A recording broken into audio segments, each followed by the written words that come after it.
le compte 603 qui représente les variations des stocks de biens achetés.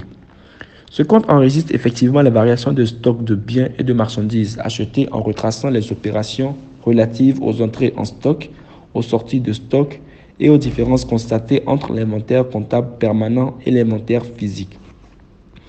Les variations de stock sont évaluées différemment selon le système d'inventaire utilisé. Ce compte ne doit pas servir à enregistrer les variations de stock d'encours ou de produits fabriqués. Il convient dans le cas d'espèce d'utiliser le compte 73, qui est la variation des stocks de biens et de services produits. Ce compte peut être contrôlé à partir de l'inventaire, du décompte physique et de l'évaluation. Donc, au début de l'exercice comptable, 1er janvier, les comptes de stock de marchandises sont débiteurs de stocks initiaux. Mais alors, si l'entreprise pratique l'inventaire intermittent, elle n'utilise pas en cours d'exercice le compte 603. Elle utilisera à la fin de l'exercice le compte 6031 pour remplacer les stocks initiaux par les stocks finaux.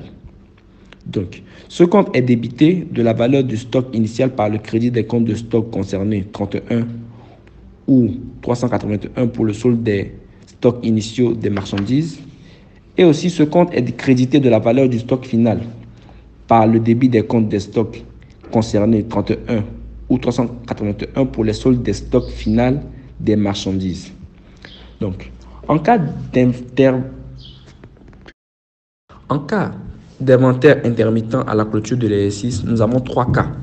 Premier cas, le compte est débité de la valeur du stock initial par le crédit des comptes de stock concernés, donc pour solde des stocks initiaux. En deuxième cas, on a le compte qui est crédité de la valeur du stock final pour sa valeur d'inventaire par le débit des comptes de stock concernés, donc constatation des stocks finaux.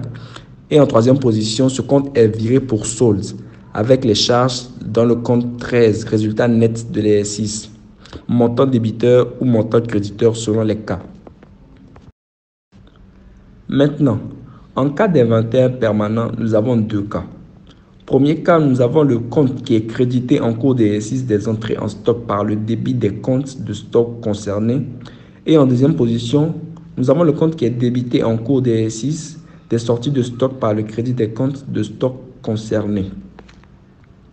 À la clôture de l'exercice, le compte 603, variation des stocks de biens achetés, est débité des différences en moins constatées entre l'inventaire comptable et l'inventaire physique par le crédit des stocks concernés.